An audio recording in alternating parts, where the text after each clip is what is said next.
Hello, this is Jeffrey Popus, and this is another episode of Pandemic Talk. And today we are talking to local actor Masurkevitch. Hello, Mike. Would you like to introduce yourself? Hello, yeah, my name is Michael Masurkevitch. I am the founding director of the KW Film Network Group, where we make a lot of low budget independent films just for fun and to work on our craft.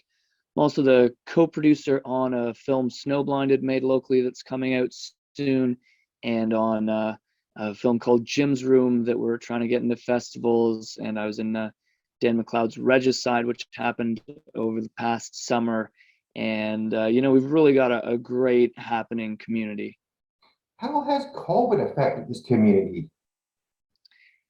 Well, it's interesting because at the highest levels of commercials and Netflix TV shows and Amazon originals, they have a budget to keep the cast and crew sequestered in a hotel and have the proper PPE.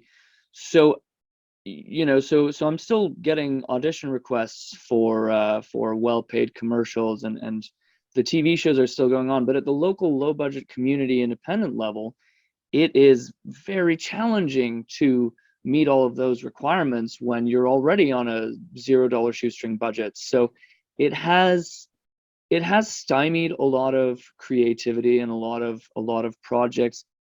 It has also, I mean, you can make the best of any situation. It has also caused a lot of redirects. A lot of actors and directors and producers have been working on their writing craft and their self-awareness and their mental game, which has been very necessary because we're all depressed. So Yes, I know.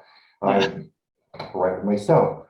Yeah. Tell us any experiences you have, like when COVID first hit. Were there any projects that got canceled that you were in? I've actually got a great story for this. I'm glad you asked. I was shooting for an Odd Shark commercial. It was on TSN for a while. I was wearing a shark costume. It was a really, really funny commercial, really great time. So the pandemic, like there were whispers about it and it was in the news, but the day that the actual lockdown began was the second day of shooting, the second and final day of shooting this commercial, because there were two commercials. And it was just, around lunch, everyone like takes a break and starts checking their phones and they're looking at their emails and they're like, yeah, I think my next week of work just got canceled. And it's like the first the second day of shooting, suddenly, like the first day was like a normal day. The craft table was a normal craft table. The second day they had to get a PA at the craft table handing out snacks, and they had, people with gloves on, and everyone was suddenly like, you know, like after the first day of shooting, great day of shooting, all the actors are hugging, they're shaking hands with the crew. After the second day of shooting, everyone's just kind of like, well, this was great. Don't know when I'll see you. That And it was was before the elbow bump. Yeah. And it was wild because, through the different, one grip was working the next week on Titans, and another grip was working the next week on a commercial, and another PA had a low budget indie film 2 weeks from then. And just like collectively, through person's phone after person's phone, email after email, we just sort of watched the film world shut down around us, and it was So crazy. on some local films. How has it been with the local films and the COVID? Were the precautions taken on the sets? Yeah, yeah, yeah. I mean, and I've gotten to do a little bit of bigger stuff in during the pandemic, not as much as I'd like, but that's just on me. The auditions have been coming in, I just haven't been booking them. Locally, yeah, precautions had to be taken. I mean, we were trying to finish the feature film Snowblinded, which of course has me running around naked, covered in fake blood in the woods. Like it's an intense time.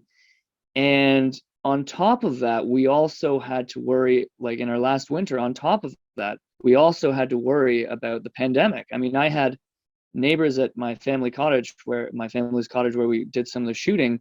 I had neighbors who like loved that we were doing a project there, and then the pandemic hit and they were like, you can't come up here and film anymore. And we were like, we need to Oh, finish a movie. And they were like, no, it's too dangerous, you're going to kill all of King Carden with your COVID from your Toronto actors.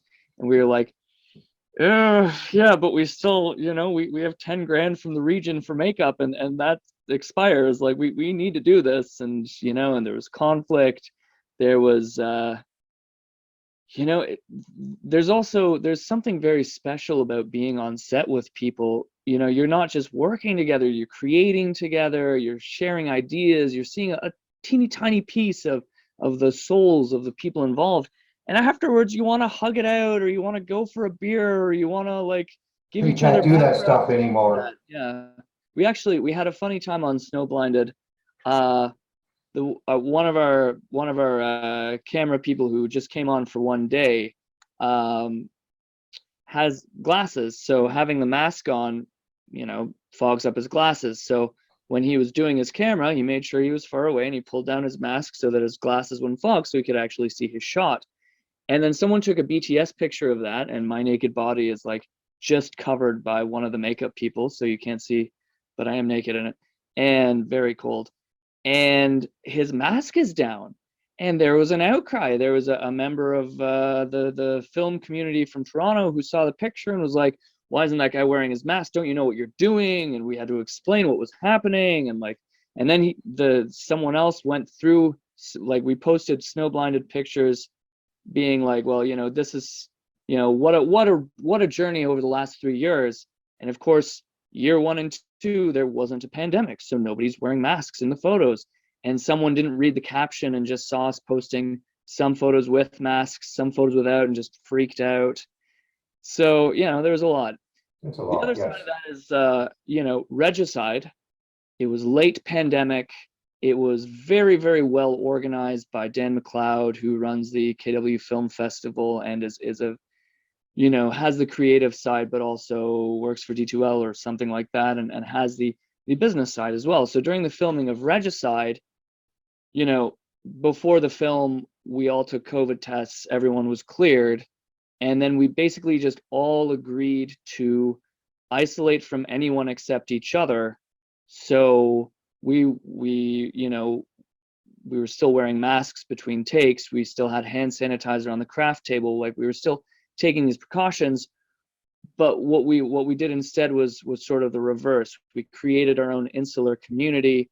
Everyone was taking COVID tests every day. But once you clear your COVID test, and as long as we know that we're all isolating from the rest of the world while we're doing this little film, the restrictions on set were a little more lax because we were That all is tested, good. we were all isolating. Now, do you have any final words about the art industry of KW in the future? Final words.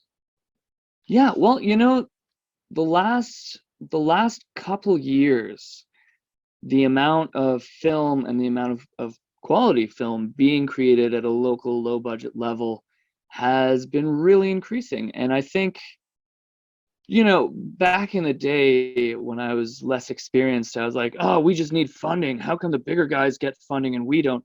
Well, the fact is that the bigger guys have been doing it for longer and know what they're doing, and we don't. But we're starting to learn. The KW film industry is learning and growing and connecting with each other and getting better and connecting with other filmmakers from other communities and learning our craft. And and the fund, with that knowledge, the funding is starting to come. The Region Waterloo Arts Fund gave 10 grand to Snow Blinded. Fable Forest Films, is doing great work and is getting a little bit of money from the tech side. So I think the next 5 years, especially once Snow Blinded and Regicide come out and hopefully get on the map, you are going to see a lot more even better indie films from the KW area. And there are whispers of different people trying to market Kitchener to larger films. And they've been playing for years with the idea of putting a professional sound stage in the area to bring like the really big guys and start competing with Hamilton for like the big film money. But for me, the local low budget independent is what's going to really grow and change and bring more attention to the area. So I hope that the rest of KW, the tech sector and the universities and the new Google building, start looking around and realizing that there is a very active artistic community around them that would love their their involvement or participation, or like come to the film festivals or whatever. Well, thank you very much. That was incredible. And thank you for being on our show. Thank you for having me, Jeff. Great times. Always good to see you, man.